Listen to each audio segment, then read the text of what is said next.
Well, greetings everybody, and welcome to our event. And I'm about to remove my mask, but first I just want to get the branding in there because you're all party to this. Every country in the world signed up to this in 2015, and our job is to implement our promises.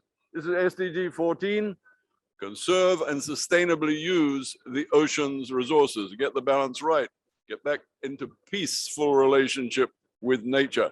That's what SDG 14 is all about, but at the same time, feed and look after our people. So this event is all about the connectivity of climate change, biodiversity loss, the decline of the ocean's health. All have one cause: anthropogenic habits on this planet. What mankind does to the planet, its relationship, mankind's relationship with the planet. And that, as you all know by now, I'm sure, has gone seriously out of whack. And we have to put things back to the way they should be, which is, as I said, is balance, living within nature and respectful relationship with nature. And so that's what this baton symbolizes.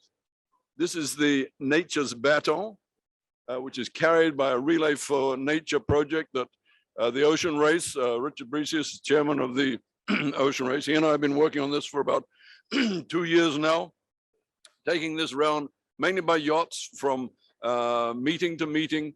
We sailed it, Richard and I, across on one of these yachts from Barcelona to Marseille for the World Conservation Congress a few months ago. Inside are messages from the presidents of each conference. So we have bought this, we presented it to the president here, and this will end up in Lisbon. But look, there's a video which explains this better than me. So let me cut to that now, and then I'll introduce the panel. There cannot be a healthy planet without a healthy ocean.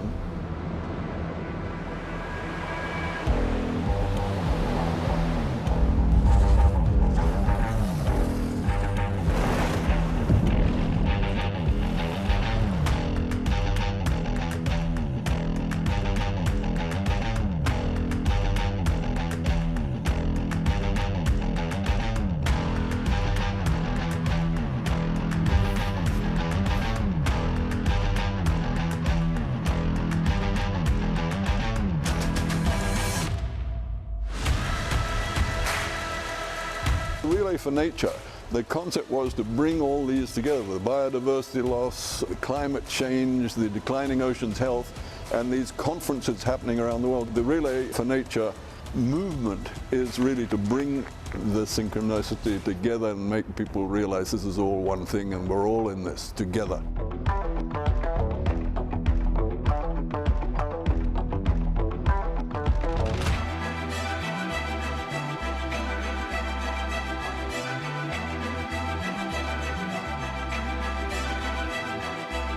Start acting right now. We don't have time anymore. This race for nature has to be won, otherwise there's no survival for humanity. Everyone has to understand that we are really at a critical time and that we must move forward and put the solutions in place that already exist. Action is well overdue, and we just need to act on this.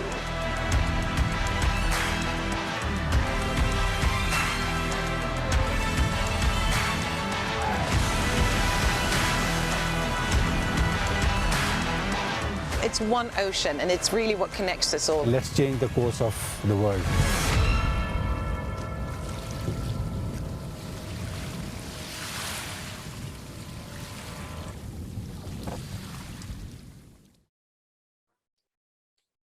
Ladies and gentlemen, I think you get the feel for where we're coming from. Look, it's my pleasure now to introduce three of my colleagues, and I've been working with all of them for some time now, and they represent both state parties and the UN system, and also private sector. And of course, we're all in this together, as we've just seen.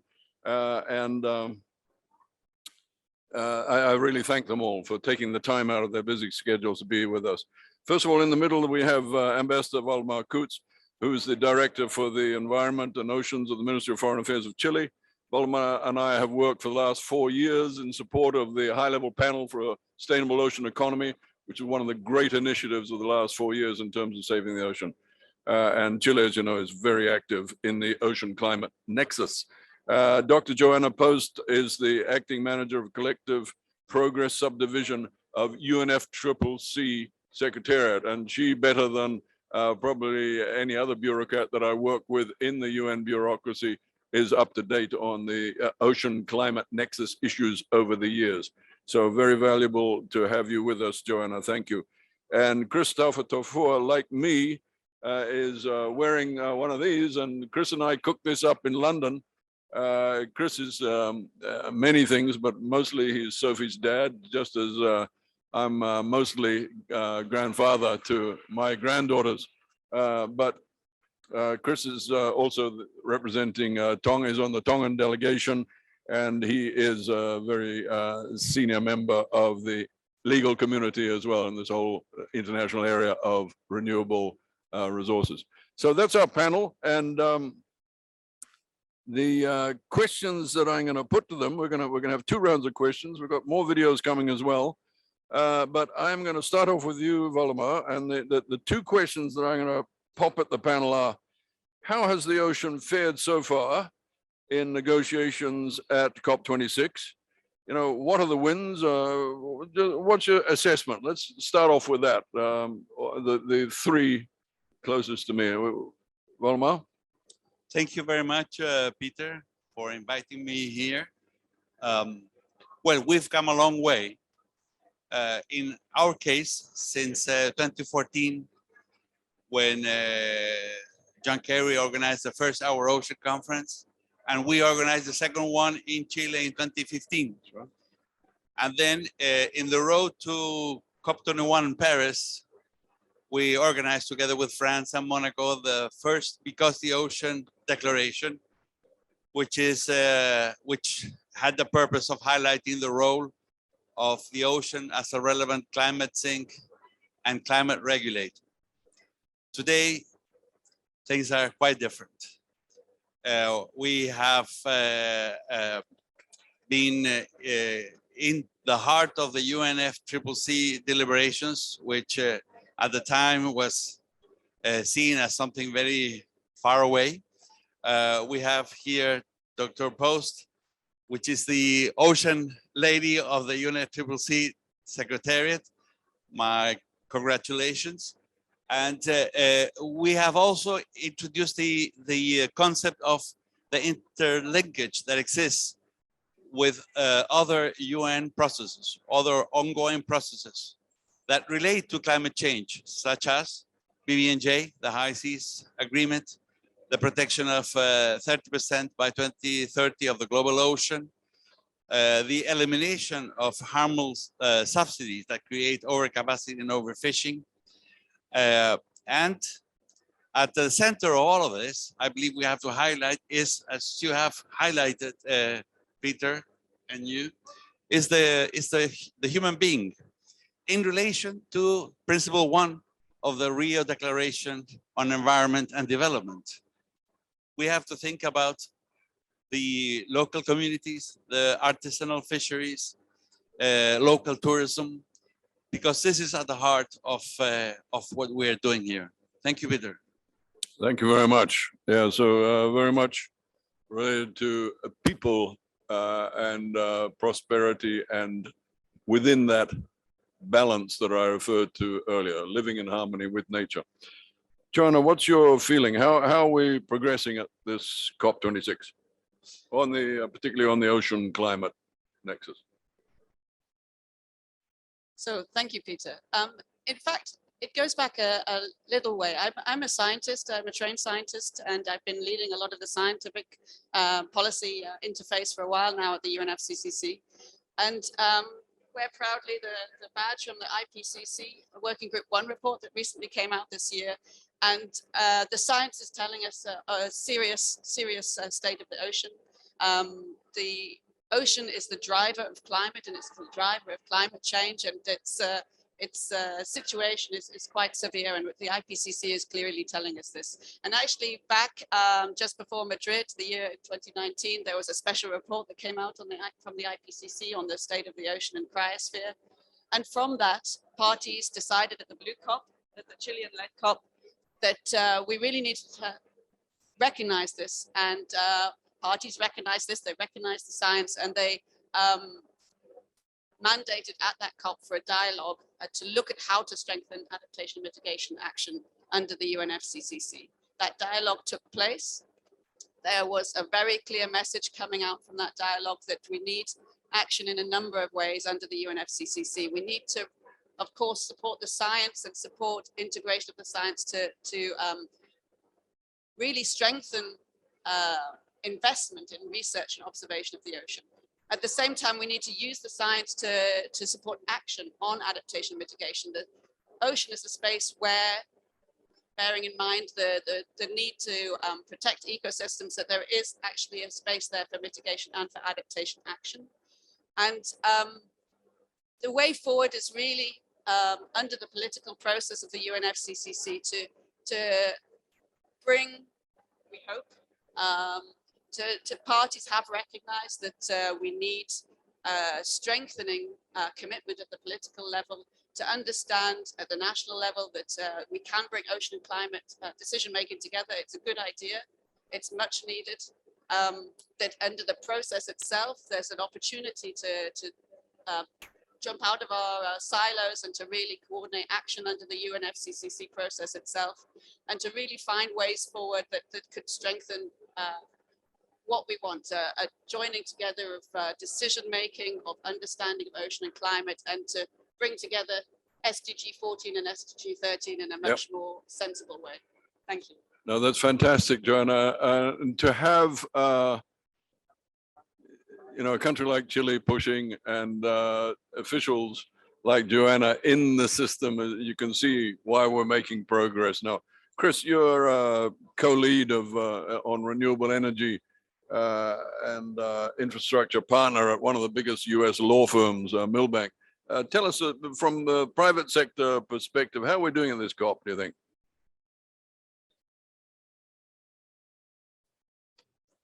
Thanks, Peter. I think firstly to sort of frame that, we have to go back at least since I've been involved with COP, which is to Paris.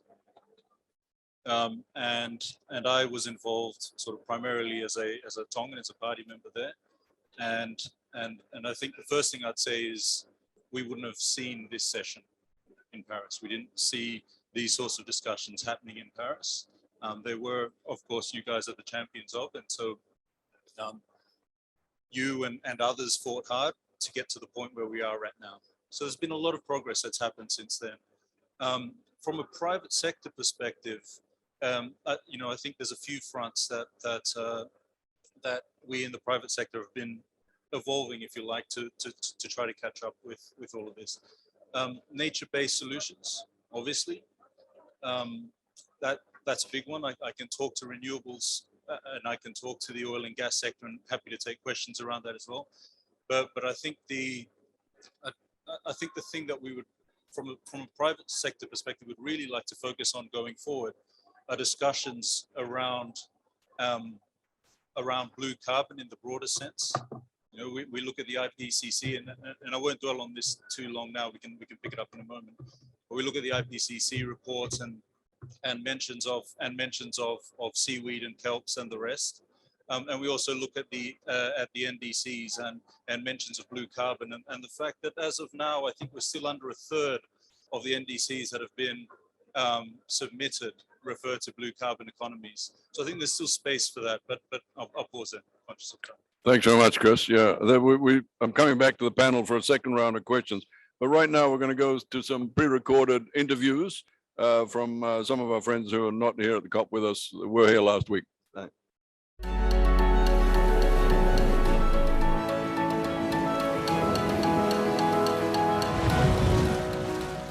We need to start by answering the question what the role ocean plays outside this conference venue in the real world. And the ocean has absorbed 90% of the heat generated by burning fossil fuels and some 20 to 30% of carbon dioxide.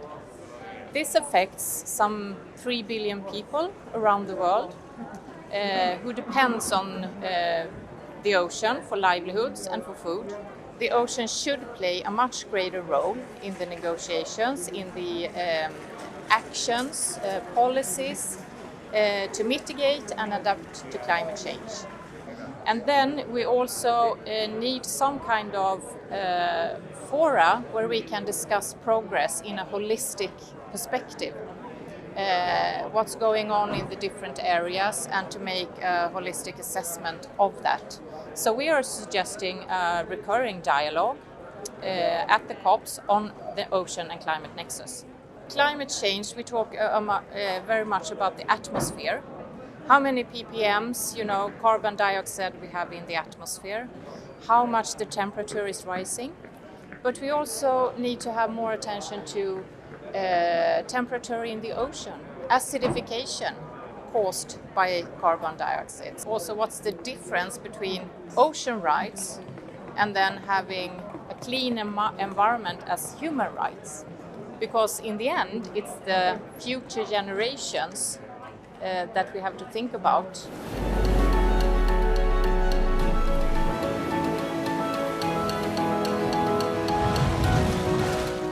We're Surfers Against Sewage here to make sure that ocean is front and centre of conversations. And that is, again, protecting the ocean, giving it the finance it needs, and respecting the ocean because it provides so much for us as humans and for the planet.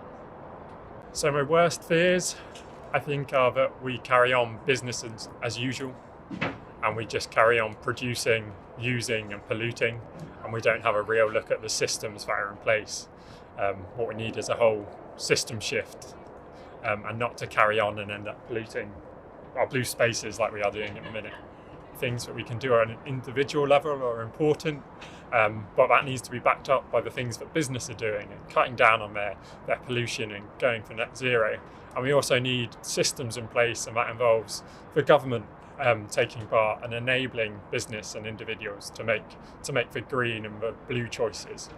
What we really want to see is, yes, we've seen lots of commitments to 30 by 30 and ensuring that 30% of the ocean is protected, but that needs to be really protected. So that means proper monitoring, proper enforcement to ensure that the ocean can actually bounce back.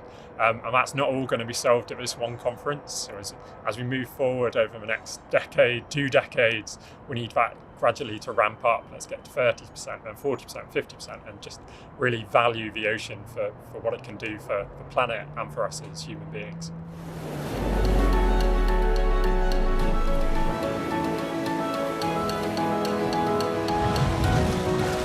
Well, the ocean has an increasingly important role to play here.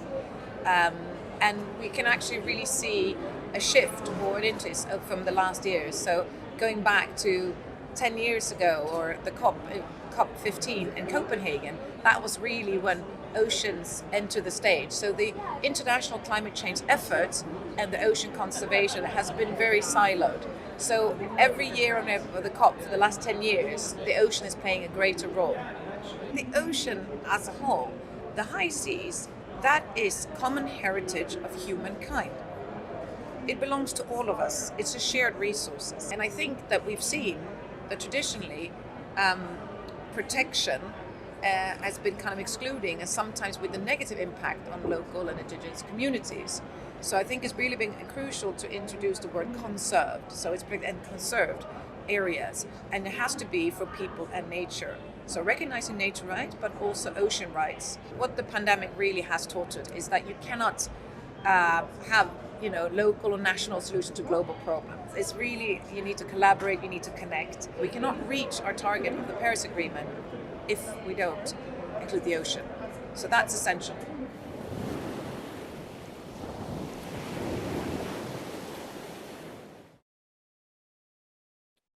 Okay, great. Look, I'm going to just have a quick reaction to that from the panel. And I'm going to throw it to Chris first, because he doesn't know this, but that film that we saw of the pollution, that was right outside the conference center here. That was pollution in the Clyde. Joanna's head was there, but where I was looking, this was all plastic down here. There was a lot of driftwood out there, but there was all plastic.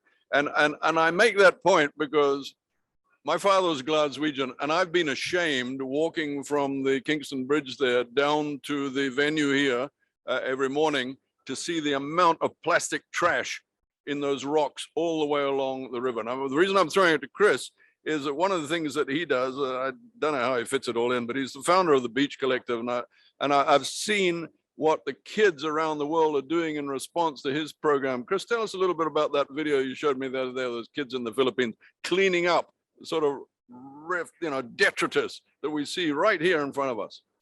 Yeah, sure. Thanks, Peter. I won't give the Beach Collective any more of a plug at this point. I think we'll just talk about the actual actions that we get involved in. We've started to look for ways that we can engage people all around the world in initially beach cleans.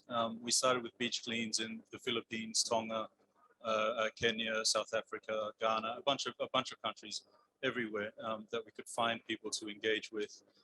It wasn't done on a charitable basis. We wanted to keep people in the work that they already have, and then we wanted to provide them with additional means of employment. So, this is a paid activity where there is meaningful work for meaningful pay, and we engage families, whoever's interested in either cleaning up beaches, cleaning up, doing dive cleans, which have been great. We everything from dive cleans to mangrove cleans and mangrove planting and the rest. And we're looking to expand into coral. We're looking at coral programs and kelp and seaweed programs as well. I think the point there is not about sort of this great work that a centralized organization is doing, but actually creating hopefully circular economies of these people. So finding ways where at the end of the day, we are no longer a necessary ingredient, us from the outside to what they're doing. And they can have meaningful work without us involved at all, that is paid for on the basis it should be, because it's important stuff. So Valmar and Joanna, you saw Mina Epps speaking there. Mina was the one who got the ocean at the top table in the Marseille World Conservation Congress for the first time at a WCC meeting. So, I just want to say that because she was such a champ there for the ocean.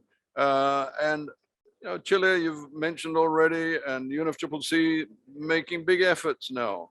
Do you think this is going to continue, or do we need to keep fighting to stay at that top table? Thank you, Peter, for this question. It's been 25 years or so that we've been that we have forgotten the role of the ocean, and only now we see certain progress. And I believe that in the COP26 decision we have to be ambitious. I don't understand why this is so difficult to put into the heart of the UNFCCC deliberations. The ocean is complementary to the forests.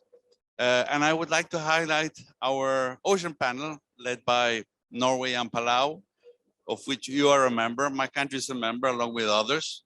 In this COP, we welcome the United States and France. And the ocean panel has delivered many blue reports. One of them highlights the role of the ocean as carbon capture. That captures up to 10 times more carbon than forests, temperate, boreal, or tropical forests. On the other hand, we have the issue of investment, financing. There's another report that highlights that for every dollar invested in climate action, the yields are up to $5, 1 to 5. That's a big ratio. So we are trying to be ambitious together with other countries to have in this COP a COP26 decision that is ambitious enough to highlight the role of the ocean. We must not forget it. It's complementary to the forest. Another thing that I would like to highlight is that my country walks the talk. We have the 10th largest economic exclusive zone, and we have under some form of protection 43% of that. And we are also quite a large ocean economy. So we want to keep this balance between prospering from the ocean, but at the same time conserving it, because we are convinced that ocean protection is one of the keys to solve the climate problem. Thank you. Joanna, please. Thank you, Valma. Thank you, Peter. I think nobody is in doubt how complicated the UNFCCC process is. And I think a lot of people don't understand how it works. And I would say that from the ocean perspective, we have had progress.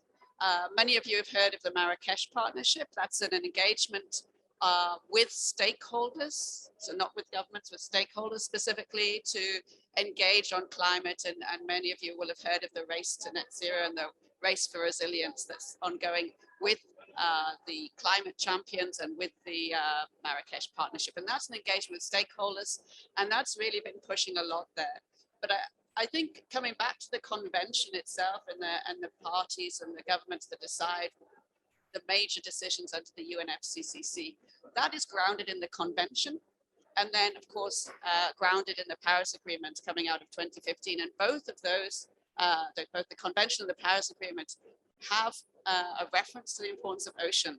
The convention talks about the need to protect the hydrosphere, which of course includes the ocean. And in the preamble to the Paris Agreement, there's a recognition of the need to protect ocean ecosystems. So it's all there. The parts are there, but they just need joining together. And I think with the momentum that's coming up, it's very exciting what the opportunities could be this week. Thank you. Thanks for that, John. That's a very encouraging way to conclude that section. And we'll now move on to another round of videos.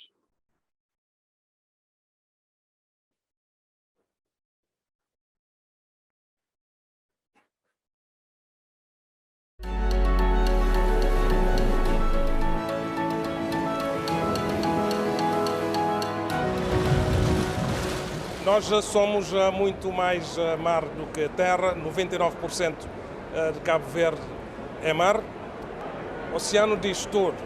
A maior preocupação é continuar como temos estado a andar no mundo.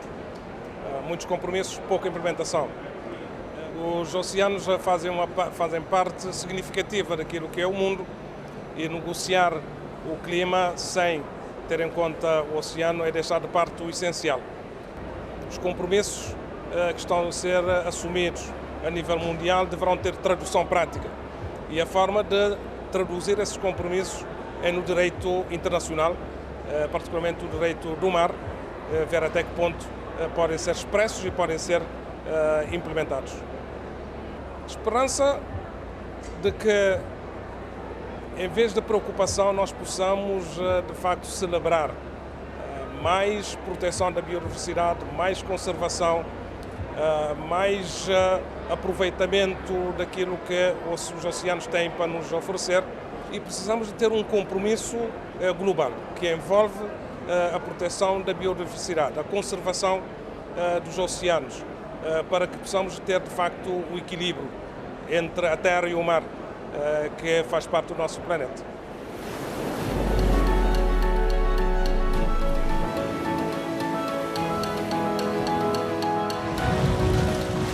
The ocean and the earth are so connected and linked together that you cannot have one without the other. If we don't take care of our ocean, we will not be able to take care of our planet. The ocean has a PR problem. Not everybody makes that connection and understanding, and we have to do a better job of connecting to where people's interests lie. So really making the ocean part of our popular culture. And we can do that by engaging people where their interests are, so whether it's gaming or literature or social media. We are at the 11th hour, really, in that if we don't take really strong measures now, we are going to see the impacts. And it really concerns me, not for our generation, but for the future generations. And I look at my 3-year-old son and have to look him in the eye and say, we have to have hope. There is action taking place now that is going to ensure a healthy future for you. What I would like to see more of is our country leaders to acknowledge the oceans in the climate conversation. And what I really hope is that they will make those links between the ocean being part of not only the climate issue, but also part of the climate solution.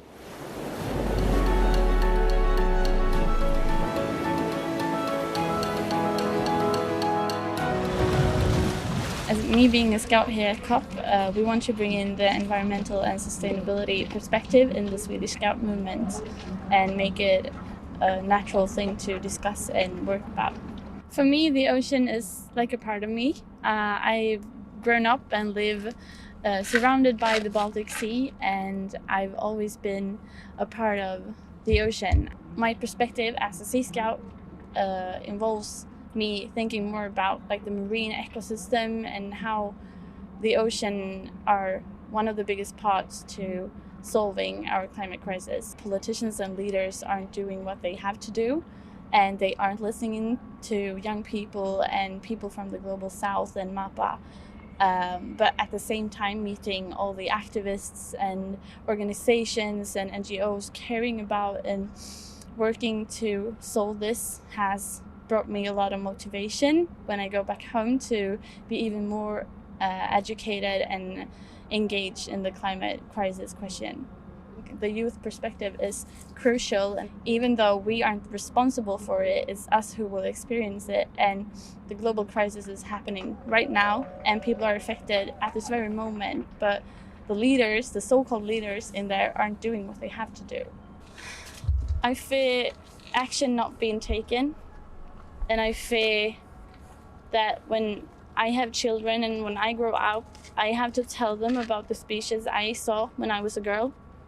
I'm afraid that tigers won't exist, that the Baltic Sea will be dead, and I can't go there and swim there like I do every day of the summer, and that my voice will be lost and the voices of my generation will be lost. If I were in a room with the world leaders, I would say that you have to do whatever you can to ensure that I have a future.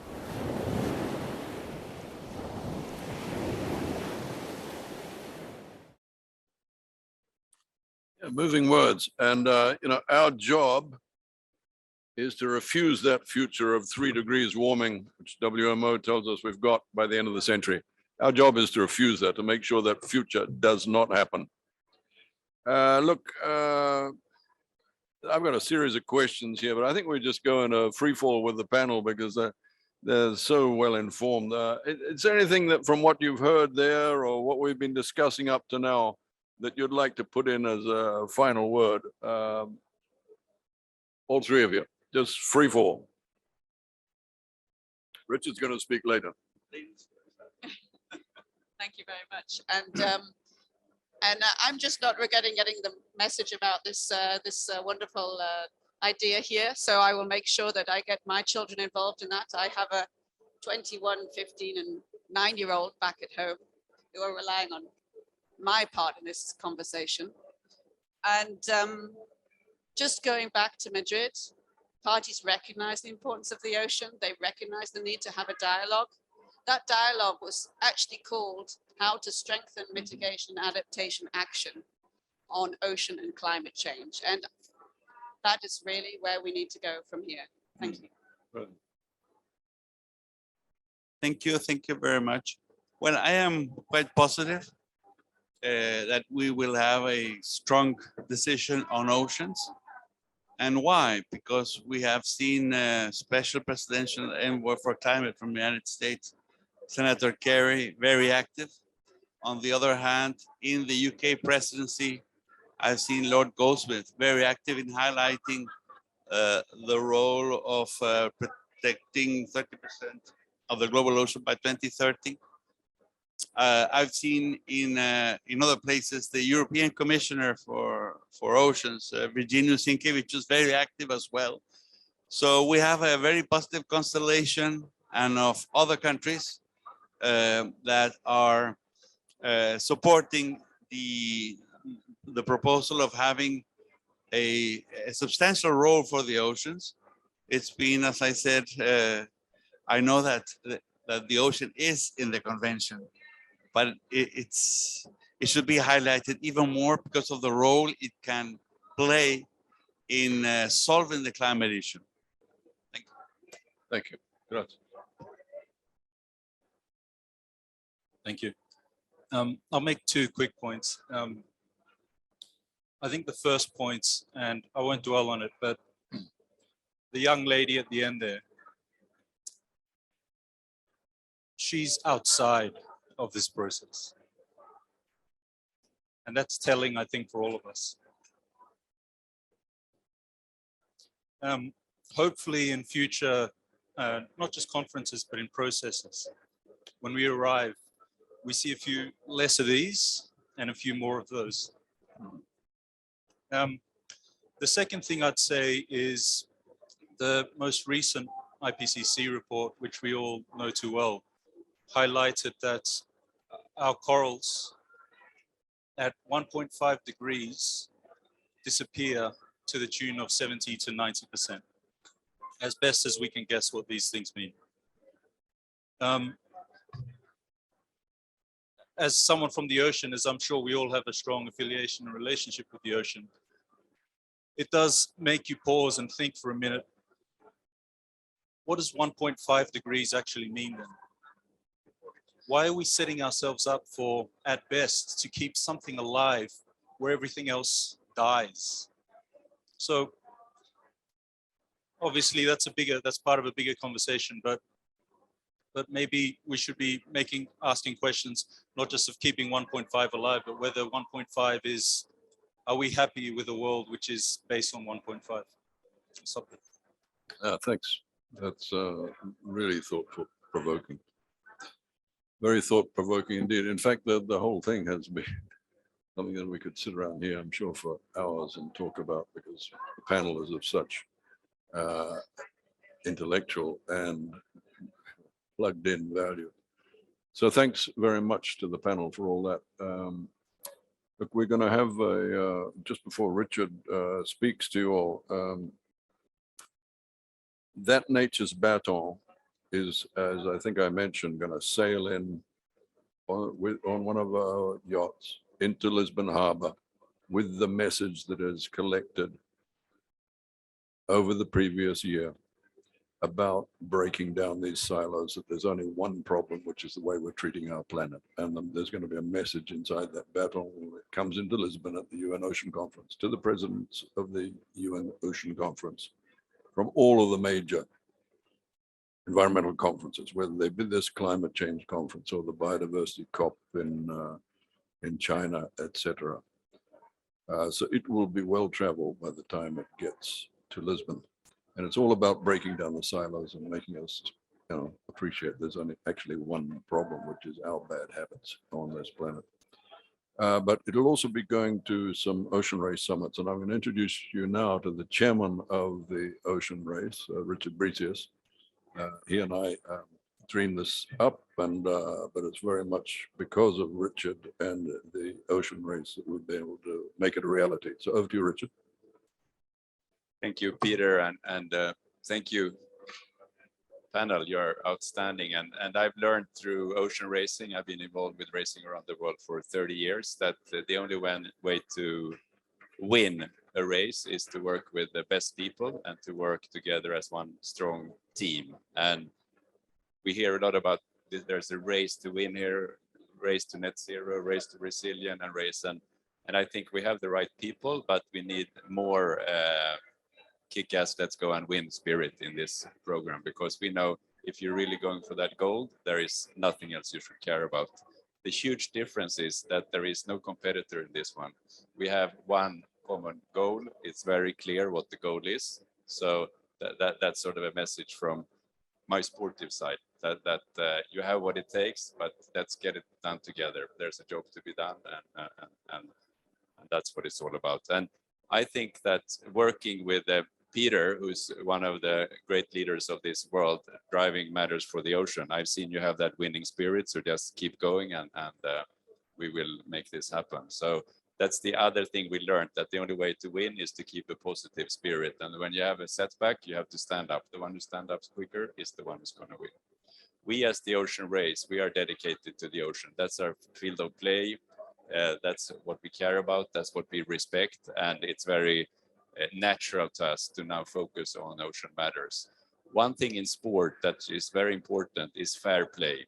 And to have a fair play, you need to know what are the rules. So we are really addressing the need for a rule book, we call it, for the high seas. It's still pretty much the Wild West. out there, and that's what we are working on. And we run something we call the Ocean Race Summits, and one of our goals is to drive towards a common declaration for the ocean or similar. There are a lot of good work in place in this field already. Next Ocean Race Summit we will host on the International Women's Day on the 8th of March 2022. You're all welcome there. Of course, ocean, it's all about ocean in our Ocean Race Summits. Thank you very much. Venue? Venue, virtual, and venue to be decided. Okay. Fantastic. I've been to some of those ocean summits, and they're really worth going to. So, look, if I'm going to sum up now, first of all, fantastic panel. Can I get a round of applause for them? I think we're very lucky to have had them. Secondly, balance. It's all about balance. You know, I started off by saying conserve and sustainably use the ocean's resources. When we're designing SDG 14, we're trying to get that balance right. So you look at the where the ocean climate balance is. Now, obviously on the negative side, we've got the fact that it's our greenhouse gas emissions, our anthropogenic greenhouse gas emissions, coal burning, fossil fuels, that continue to be the great problem. Why? What are they doing? They're affecting the atmosphere. Climate is the interaction of atmosphere and the ocean. And as a result of all those greenhouse gas emissions up there, the ocean is warming, as I'm sure you all know. That means death of coral. That means rising sea levels. The ocean is getting losing oxygen at an accelerating rate. That means life is harder and harder underneath the surface of the ocean. And the ocean is getting more and more acidic, at the fastest rate, in fact, in planetary history. It is acidifying at the moment. And that's very hard for calcium carbonate-based life forms, which are not just, as we were brought up on, shellfish. It's also vertebrates, and it's also the plankton that require what's called aragonite, which is basically all of those things dissolve when you put too much acid into something. And that's basically what's happening in the ocean now. It's acidifying too fast. It's time to turn around. But we have to address it urgently. And that's what this COP26 is finally taking on board. On the positive side, the ocean, you know, which is 70% of the surface of our planet and 95% of our biosphere, has a huge amount to contribute. It's our greatest ally in this fight to find human security on the planet. So the high-level panel of sustainable ocean economy, which Valdemar and I have had the privilege of working with over the last 4 years, they've done a series of superb reports. And one of the reports concluded that 21% of the mitigation required to reach the 1.5 by 2050 goal comes from the ocean. So it's greening of shipping. It's sustainable, truly sustainable aquaculture. It's renewable energy. We get all the energy that we need from the ocean, be it wind or tidal, and on it goes. So 21% at least is what the ocean can give. So, and that is just on those limited things. Apart from that, of course, it's where we're going to get our food from, where we're going to get our medicines from.